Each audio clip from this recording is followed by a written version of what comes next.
All right, fellas, it's another week. It's getting a little bit warm for the vest now, but this week is Mother's Day.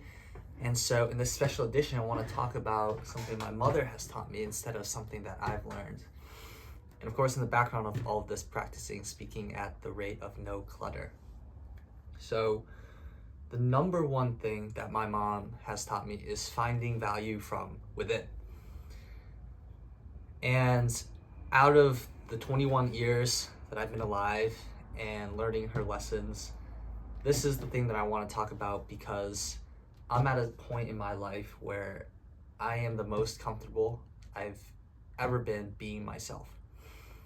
And that's possible in part because of the life experiences that I've accumulated, the accomplishments that I've been able to add on to my personal gains, things that have distinguished myself, I think, among my peers.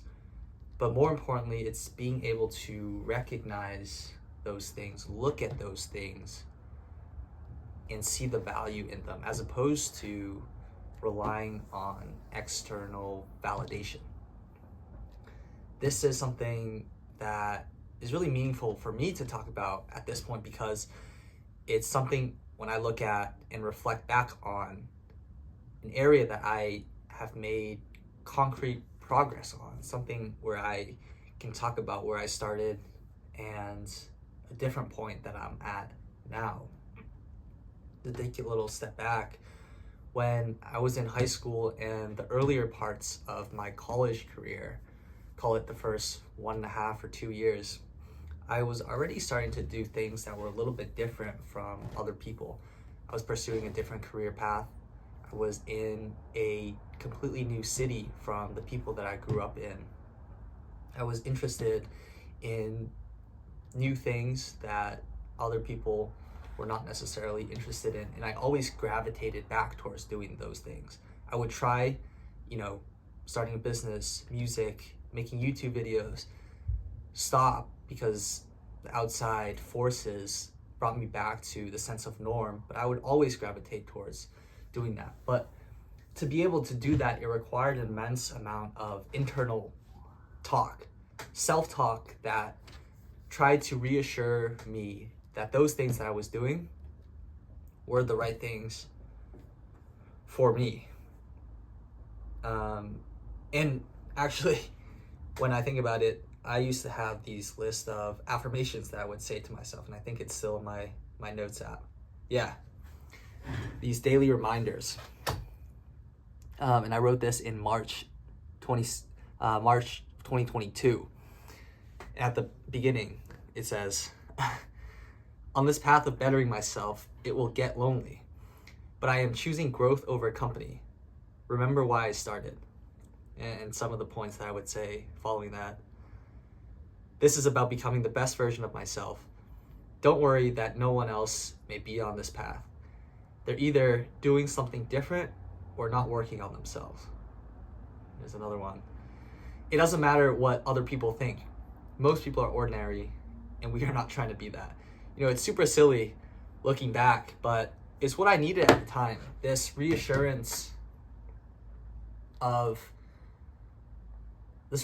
to combat the outside noise. But as I slowly racked up personal gains, which came in a variety of different forms, professionally, or internships, the half marathon that I completed, triathlon, soft skills that I picked up, the coaching that I invested in, thousands of dollars to acquire new skills, the network that I built so that I could lean on people and achieve things that are bigger than myself. All of these things slowly helped me develop a quiet, inherent confidence where I felt good about the path that I was on, even though no one else was by my side for that, physically and forgetting what the word is, figuratively.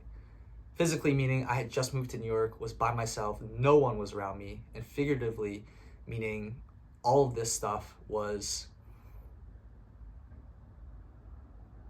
sticking out like a sore thumb, really.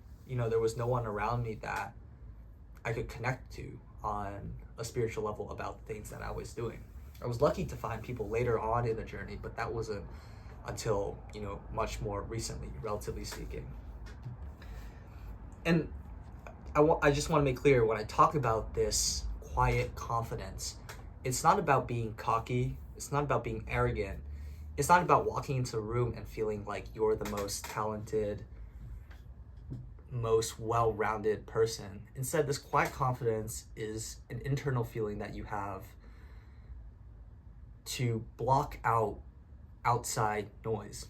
It's having an accumulation of character setting experiences that give you internal proof about what you're doing, that gives you reassurance that these are the things that you are meant to be doing.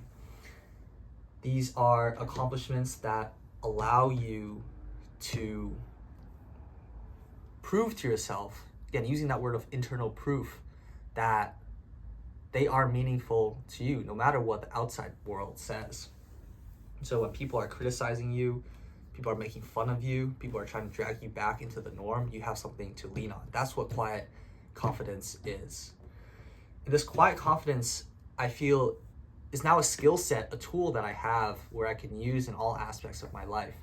And it's something that's so meaningful because having a tool is exactly as it sounds. You get to use it, apply it to different aspects of your life.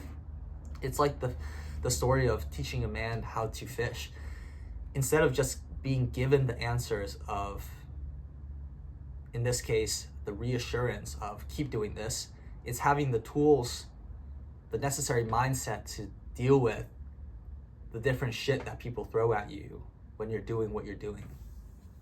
I have this quiet confidence, I realize now, because of my mom. In its most basic form, it was her telling me not to care about what other people thought of me.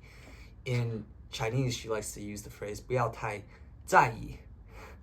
I really hope I'm saying that correctly, because if I don't, I'm gonna get a lot of shit for it in the family group chat. But anyways, that's its most basic form, not caring about what other people think. And in the earliest stages of my life, they were in relation to much simpler, call it, topics.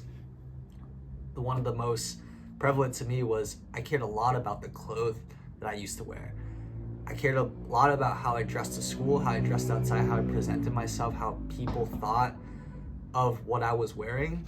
And she always told me to not care about something that was so removed from my internal self. It was just this physical thing that wasn't even related to who I am as a person. She encouraged me to be comfortable with myself from within. And so having her constantly remind me of that, it became ingrained in me, so that now when I deal with the larger struggles in life, one of the biggest I always think about is doing stuff like this, stuff that's very novel in the sense of no one around me is doing, stuff that's inherently viewed as silly, especially if you fail, right?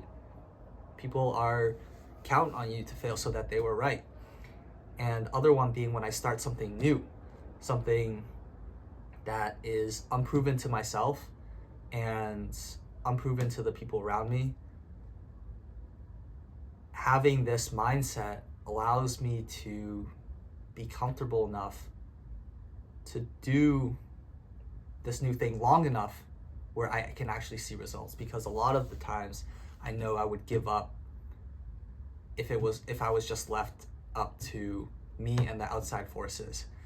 And so to bring it all home, having this mindset of finding value from within has allowed me to stay the course. And if I didn't stay the course, none of this would exist. The job that I'm working right now, that I view as tremendously valuable for the bigger goals that I have in my life, trying to do this YouTube channel, the physical fitness feats that I'm trying to accomplish, none of this would be possible. So for you guys, I think on this Mother Day, it would mean a lot to share this with your mother. Write down in the comments, brainstorm what you're thankful for, what she has taught you, and let her know. I think that would mean a lot to the mothers in your life. Cool. It's been another week, guys. Another great one. In the special edition, I want to share something that my mom has taught me.